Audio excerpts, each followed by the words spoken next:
Hi, Isabelle. Thank you so much for coming on the Inspired Mindset podcast. I am really excited to chat with you and hear more about your story and your journey. So just thank you so much for coming on here. And yeah, I would love to kind of just dive right in and get started and hear about your journey and your transformation story, because I know the listeners will gain so much from it, from listening to you. Well, thank you so much for inviting me. I think that this opportunity to talk about transformation is right up my alley. I have been on a journey of transformation, and actually, it really has sped up over the last couple of years. Probably a lot of people can say that during the pandemic, that things have changed for them in a lot of ways, whether it's their physical location or their spiritual mindset or what have you. But mine started out when I was working as an executive in a hospital in HR back before my twins were born, which was 23 years ago. And I had gone through many years of infertility. And after 11 years, I finally had my twins. Wow. That was, I thought, okay, wow, I've ticked off all the boxes. I've done everything I need to do. I've got my job that I've always wanted, and all of these things are happening. Next thing you know, about 18 months in, I had boy-girl twins. My son, I noticed that there were issues going on with some of his behaviors. Within a couple of months, we were very lucky to get the right therapists in to do a diagnosis, and he was diagnosed with autism. So my daughter did not have a diagnosis, so we were very thankful for that. However, the transformation for me took place over that period of time when I said, okay, I'm going to work with my son. I'm going to cure his autism. Thank you very much. I've got these skills. I can do this. Give me some books. And this was before the internet. You could look up things and learn things. You had to actually read a book. You had to go talk to people. What ended up happening for me was that I burnt myself out after 20 years of doing this. I started my own nonprofit within 6 months of my son being diagnosed with autism. It has been in existence for 20 years. I have helped hundreds of families. Very, very thankful for the relationships, the connections that I have discovered, the people who have donated, who have made it possible, the events, the activities that we've done. Now we're on the other side of it. My son is 21 years old. The pandemic hits. Okay, what happens after the bus stops? You don't know until you are there. When you have a child who is now an adult with autism, what will his life be? What will my life be? I really, really mourned the loss of my life, what it was going to be. Thinking, okay, now I am in charge of him for the rest of his life. How will this look? When I sat down and realized I was not doing anything for me at all, there was no self-care involved in my plan. I know a lot of people can relate to this. I said, how am I going to take care of this situation if I don't even have care of myself? I was diagnosed with celiac. I had to change my entire diet. I had stopped doing yoga. I went back and started taking yoga again. Then I decided to enroll in a mentorship program where I was learning meditation and breathing, Reiki. I became a Reiki master. And I learned that the most important thing that I could do is learn through my struggles. What ended up happening was that I took the focus off of my son, off of woe is me, and said, wow, look at all that I can do. And that transformation now has created a new aspect of what I do, and shining a light on caregivers, called Life on the Bright Side. And that mindset stays with me wherever I go. So going through, I just went through 23 years for you. Oh my gosh. I got tears in my eyes when you said that, learning through the struggles and how you were able to shift your mindset from like, woe is me, to like, oh my gosh, there's so much to be thankful for. And so like, that is so beautiful. And I know so many people can relate to that feeling of like, they're giving so much to their families, to their careers, to spouses, whatever it is, and there's like nothing left over for themselves. And I would just love to hear more about how you were able to, like, what kind of made you decide, like, okay, now I have to um, take the time for myself, like, like kind of enough's enough. Cause I think, we can push through it and like ignore it and maybe do like little things here and there, but not really take our self-care seriously. And so I would love to hear like what kind of got you to that point to where you were able to make that decision. And like, what did that look like for you? Wow, that is a loaded question as well. I I'll take, know. I'll take you back in the time capsule. um, I would say I am 60 years old now. This is my 60th year, and it has never been better because I've celebrated. I am so grateful for all of the things that have happened in my life. I've been married for 33 years. My children are 22 years old. I had 11 years of infertility. All of those are such magical numbers to me because when I look at it, I cannot imagine that this was the path that I would follow. I thought I would be single with cats living, in a little house somewhere. I had no idea what my life would entail, but I did know one thing, that everything that I do, I have learned from. There's been a lesson in everything. And if I didn't listen to the lesson, I had to repeat it. And when I stopped taking care of myself and worrying about everybody else, life got fuzzier. It got messier. I felt sicker. When I was diagnosed with celiac, that was probably the best thing that ever happened to me because I had to focus on the food that went in my mouth every single day. And everyone around me did not eat the same. So I had to make personal choices. And it sounds really funny, but the diet for me to look and go, oh, look, here's a brownie that only I can eat. No one else can have it. You can have it, but this costs a lot more money than your food. And I worked really hard on this. I made this with love. If I'm nice, I will share it with you. Okay. So what I learned is that the diet helped my son years ago. And I had already learned all the secrets on how to make all of the foods. So when it came to my time and realized, oh my gosh, I have celiac disease, which means I can't eat gluten for the rest of my life. And it'll make me feel better. The brain fog went away. A lot of the joint pain in my body went away. I stopped eating dairy. I felt better. I have more energy and probably more stamina than most people who are in their 40s, let alone their 60s. So I do things like walking on the beach every day, trying to do that.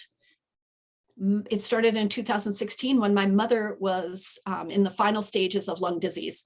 And we would visit her every single day in the hospital. And I said, my mom is not seeing sunrises. She's not seeing sunsets.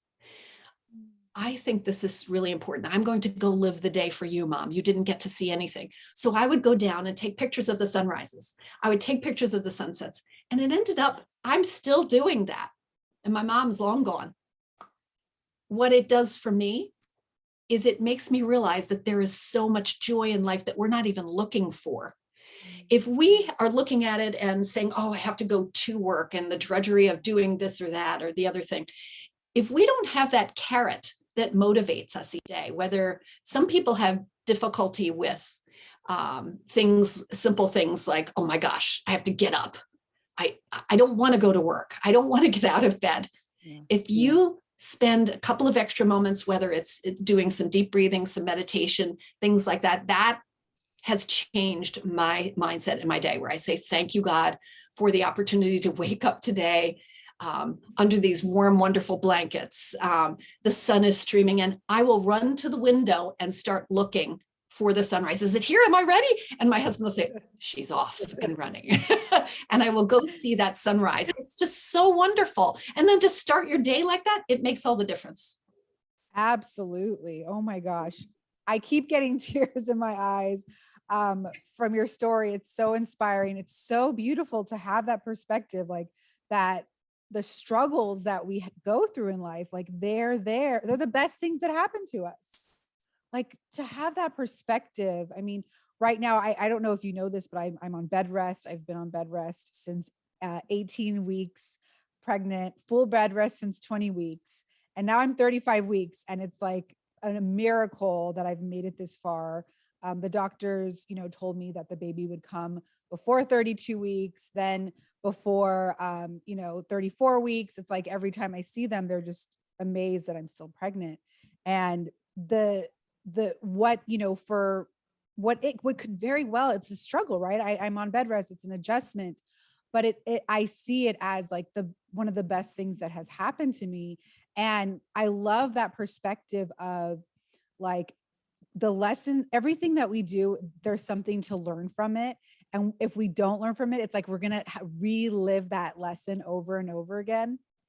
Yeah. And I feel like with what I'm going through right now, it's one of the first times that I've been able to go through it and have this perspective of like, I know this is the best thing for me. I know there's going to be so much beauty that comes out of this, and having that mindset as I'm going through it versus having that perspective after it happens, right? Because I think we can usually look back at experiences and see the good that comes from it, but to be able to be going through it and have that perspective, have that gratitude, that awe for the sunrise and the sunset, and looking for the beauty in everything. Like what a beautiful power that we have, to a choice that we have to see things from that light.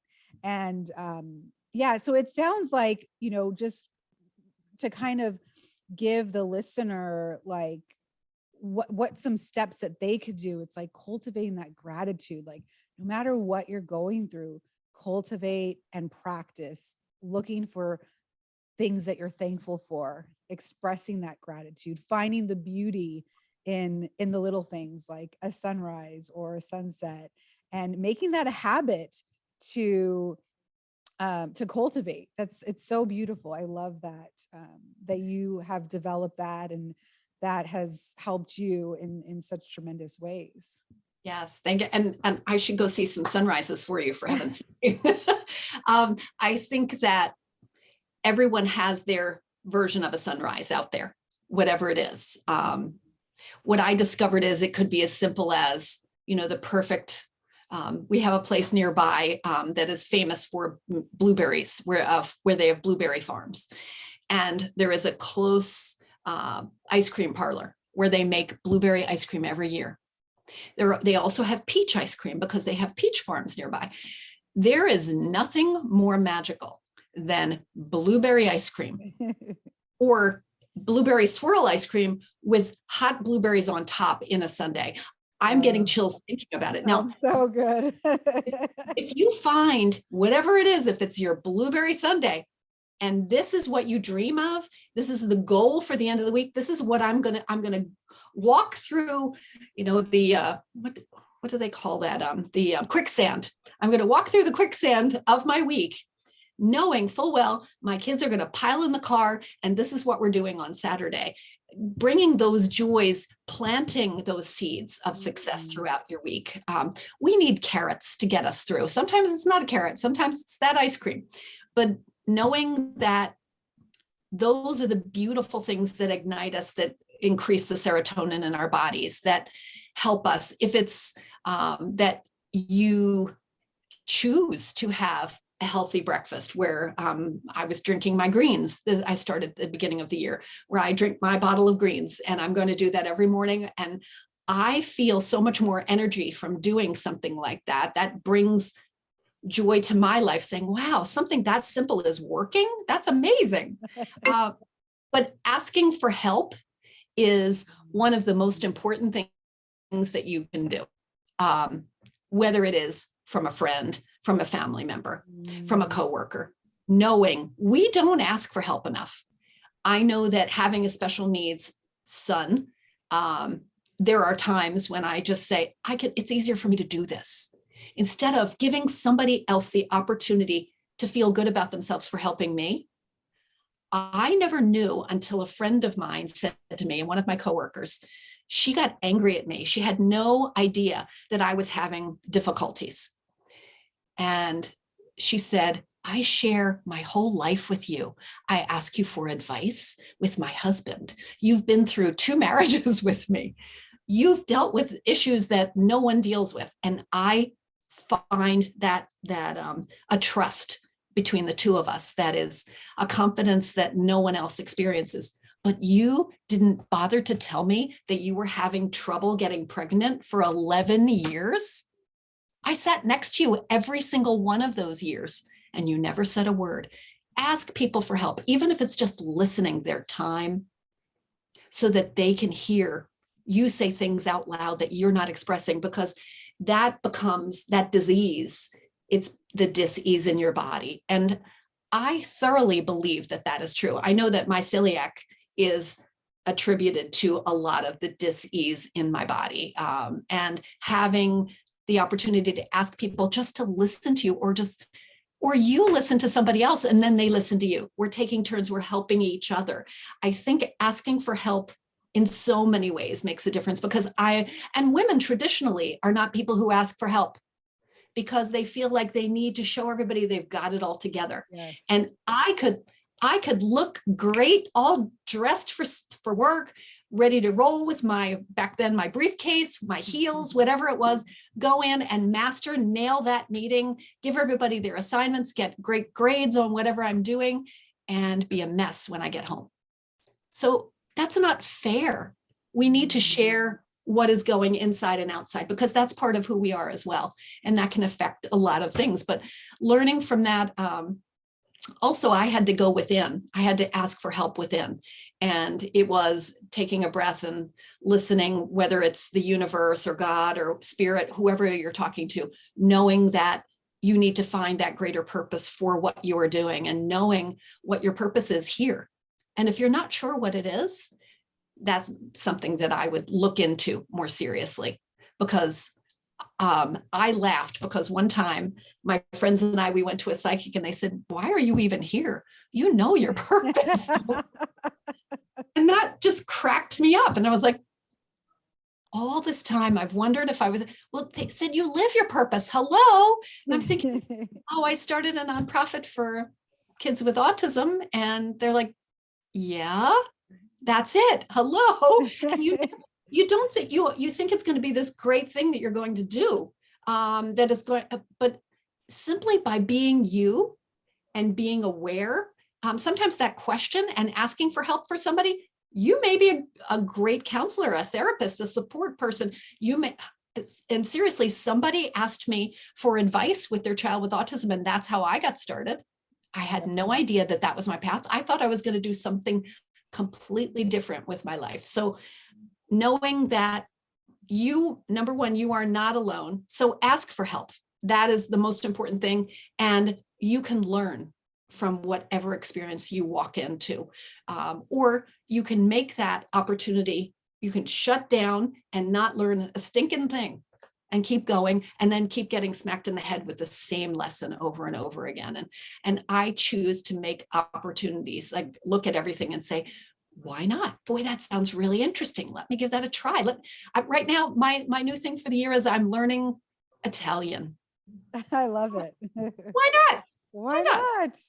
That is so beautiful. And it's so true that, we don't ask for help. And, especially as women, it's like we want to do it all. We want to like take care of things and take care of everything else but ourselves. And asking for help, it can be hard. And it's as simple as, just giving other people, I love that perspective, like giving other people the opportunity to feel good about themselves for lending a hand and for helping us with something. And, there was a time when, my husband was like, Katrina, this is a lot. Like, I'm taking the kids to school, I'm picking them up, I'm cooking their meals, and, we need help. And I was like, yes, like, let's ask for help. And so we started, I had a friend that would pick up the kids a couple of times a week. And then, our parents would help drop off here and there. And it was like, you put it all together and it was like, oh my gosh, like, yeah, why didn't we ask for help? Why did we wait, 3 weeks into like trying to do it all? And then it's like asking for help just gives you that space, that breathing room. And Absolutely. It's true. My one of my closest friends who's helping, pick up the kids a couple of weeks, like she's so happy to do it. Like, she's just like, yes, whatever I can do to help. And it's like, oh my gosh, like, why didn't I ask sooner? And so, yeah, it's such a great reminder to ask for help. And then talking about the purpose, like so beautiful, like how it started for you with just helping someone like who had Yeah. questions and helping them and guiding them. And then it's like, oh, wow, like I really enjoy doing this. And and so I'm curious, and that transition that you must have made, or what did that look like for you when you're like, okay, you're working kind of like in a corporate setting, and then you're like, oh well, actually I love helping people who and who are in this situation and who have children with autism. Like, how did you kind of make that transition to then start a nonprofit and go Well, down that path? I think that is such a good question, because what started for me was that, again, the learning. You're learning every single day of your life, every moment. And each job that I did wasn't the perfect fit for me. I used to think, okay, I'm really close. And then there were parts of it that were the creative parts that I preferred. One of the parts of my job was setting up Broadway shows and trips to New York City. I love that part. It's like, you have to do HR stuff too. So that was my little carrot in the day. But what I think is really important is that I learned computer skills, interviewing skills. I learned HR skills. I learned how to set up a business. I learned how to do all kinds of things. Oh, set up conferences, set up workshops, talk to people, talk to doctors, talk to nurses. I did all of those things. And I also speak French, so I was translating with people about languages in talking about medicine and learning about things, interviewing on television, doing things that normally I wouldn't have ever had the opportunity to do. Guess what? I do every single one of those things in my nonprofit organization.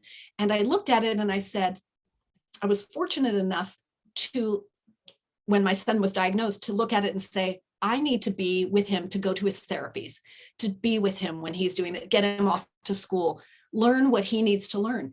And I said, let me start a support group to talk to other parents. Next thing you know, I looked and realized that after I put a flyer out in a convenience store, 200 people called.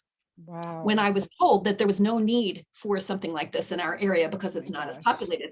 And I found these people who were my people. And I did not have any skills. I was being selfish and wanting to learn more.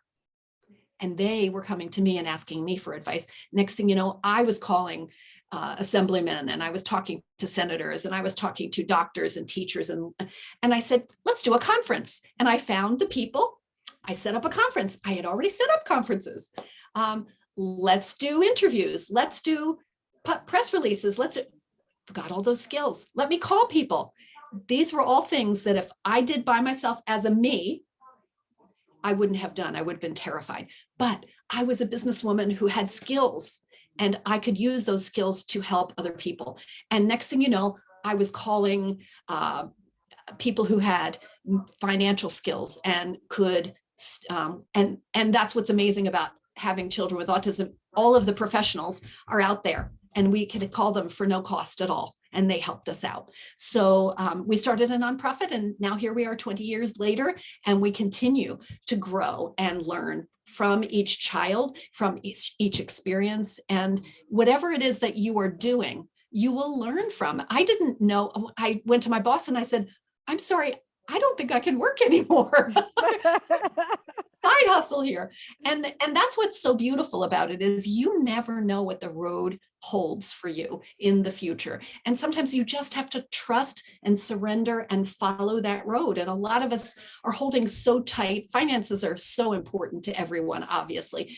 But I had no idea that I was going to have the opportunity to do something like this. And my husband kind of stepped up on the other side of it. So doing this has made a difference in our community. And people will call me and say that I'm the autism lady. And I laugh and I think, wow, the fact that I have these facts in my brain, in my sleep, I dream about it.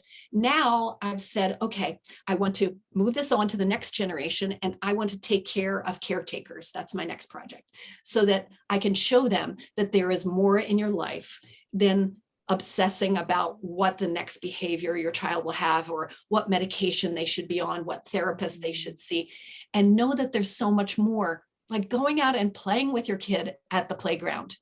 That is key. Loving your child. And that's what the first thing happens when somebody comes to me and their child is diagnosed.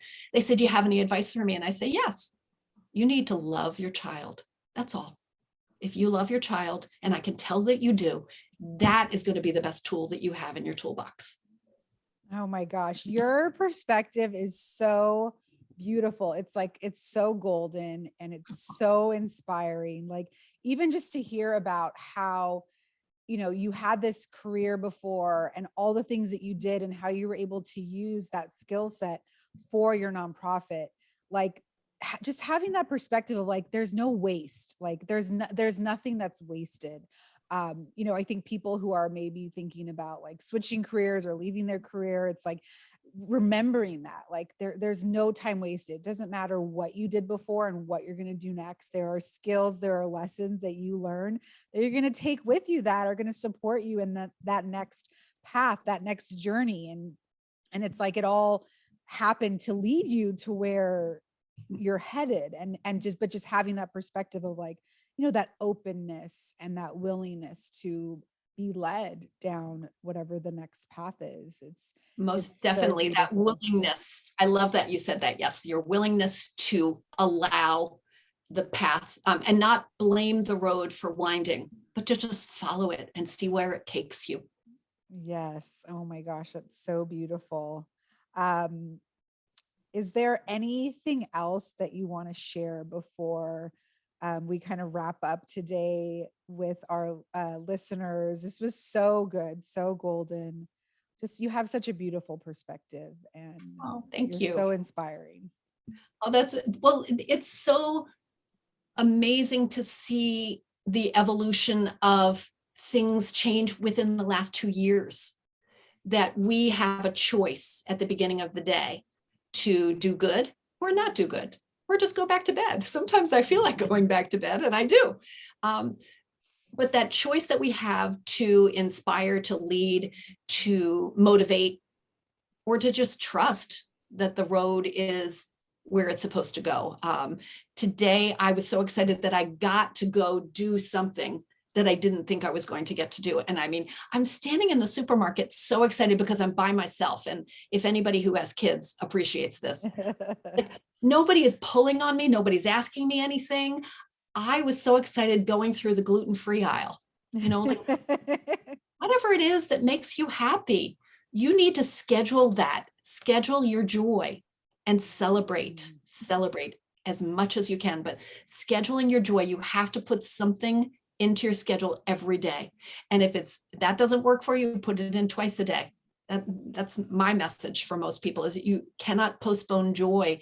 And a friend of mine, she had her 60th birthday party. We went, she had a dance party. We had so much fun. And I looked at her and I said, at one point while we were during this party, I'm going to look at you and I'm going to point at you and I'm going to say, this is our moment. And we're going to take a mental snapshot of this moment. And I don't want to ever forget it, because she's like a sister to me. It was so precious. And I looked at her and I go, now. And she's like, yes. Just the look of joy in her face. I didn't want her to ever forget it. So schedule your joy. Oh, I love that. Schedule your joy. Oh my gosh. So, so good. And so important to just those small moments throughout the day. I mean, that's what we're living here for, right? To experience life. And if you're having struggle experiencing joy, schedule it in, put it in your calendar. Yep.